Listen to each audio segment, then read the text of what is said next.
Hello there, the name is Simon Lines, aka Mwalimu, and welcome to the 7th part of the Lightroom class. In this particular session, I'm going to be dealing with the second part of developing because in case you're just joining us now, let me just refresh on what we have covered so far. I was doing a 10-part series on Lightroom, mostly targeting beginners, and I was starting from the basics all the way to the final stages of photo editing, that is exporting and watermarking.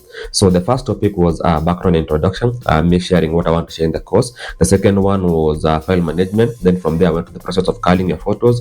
Then from there I introduced the software, its menus and its properties. Then from there I went to the process of importing photos. After importing our photos, in the previous video we did the first developing video.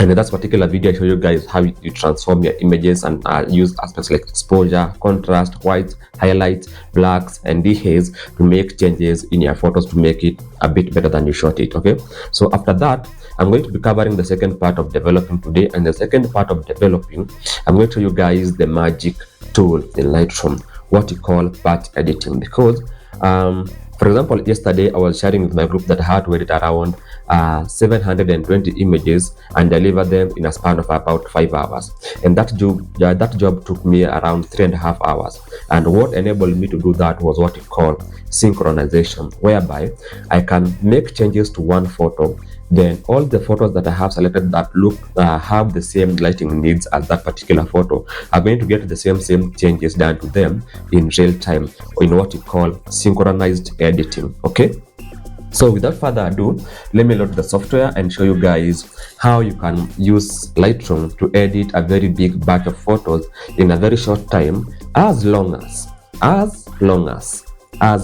these photos have the same or related lighting editing needs. Because if all your photos need you just to maybe lower your highlights by 50 and raise their shadows by 25, and all of them are good, you have to have shot them in a way that their lighting needs are sort of the same. So this is really going to be dependent on how well you shot. Okay, so that's why you need to shoot manual, and on top of shooting manual, be consistent with the exposures. The relative of lighting in your photos should not change so much. So because if you look at my photos, let me just show you guys what I have here. So if you go from photo to photo in the collection that I have here, you're going to notice, even though the subject is changing and maybe the scene is changing, even though just a little bit, the lighting properties of my photos are not so far different from each other. Okay, so I always shoot in a way that the lighting I have in my photos is sort of relatively close to one lighting point, such that I can go to any editing software and make the same transformation to these images, select all of them, make the same change to them, and I'm going to be done with the job. So let me go to develop mode like that. And when you go to develop mode, I'm going to go to the previous photo that you're working on, this one here. And like you can see, we had made some changes. So in Lightroom, it is possible for you to see your before and after. So just hit your Y on your keyboard, Y for yellow. Y for yellow is going to give you before and after in Lightroom. So you can see on the left is my before, on the right is my after. And on this particular side of the menu, you can see the changes that we made. We dropped our highlights, we raised our shadows a bit, we dropped our whites, then we dehazed the photo a bit, because I said we do not have to do everything to this photo. We just do that little that is very necessary for us to have a better looking photo, and we are going to be good. Okay, so like it is, I have 29 photos that I need to edit. I've just edited one of them. So this means that if I go to the next photo, I'm going to have to do the same steps of editing again. Maybe drop the highlights a bit because I'm clipping, then maybe drop the whites a bit like that. Then because I have some shadow areas back here, I'm going to raise my shadows a bit, bring them a bit to life like that, and that doesn't look bad. So instead of doing this 29 times, there's a way for me to do this in one single click. Is that possible? So I'm going to go, undo this editing on the second photo, and Ctrl Z was the tool, a shortcut for edit for undoing. Okay, I'm going to pick the first photo that I've edited here. Then I'm going to select all the photos by hitting Ctrl and A like that. Now you can see all my photos are selected. So the moment all my photos are selected, something changes here. So let me just undo. I have one photo selected, I have previous here. Then the moment I hit Control A, something comes here which they call auto sync, but by default, yes, might be on sync. So let's start from sync.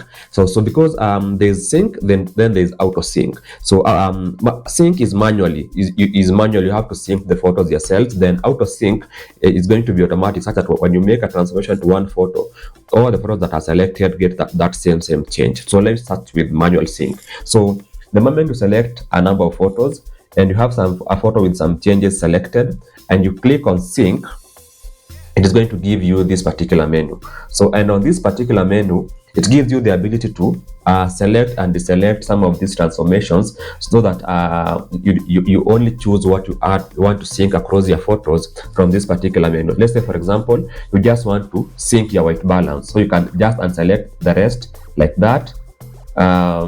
Check none and just select your white balance, then the photo is just going to sync the white balance. But in this particular case, we want to sync everything, so check everything, and then I'm going to hit synchronize. The moment I do that, see what happens. All these other photos get transformations. So, and if I go to any of them and look at the before and after, I can see they have the same amount of changes in the highlight, in the shadows, and in the whites, and in the dehaze across all the photos. And so you can see, instead of us doing this 29 times, we just had to do it one time, then go to the sync menu and do what you call manual sync. But because manual sync is such a task, and you have to do the editing on one photo first, and then to apply that editing in other photos, there's what we call auto sync. So how auto sync works is, as long as you have some photos selected, when you do changes to one photo that is highlighted, that change is applied in real time to all the other photos. So let me undo this, Control Z, and then again. So I've undone my synchronizing, and now I'm going to select the photos again.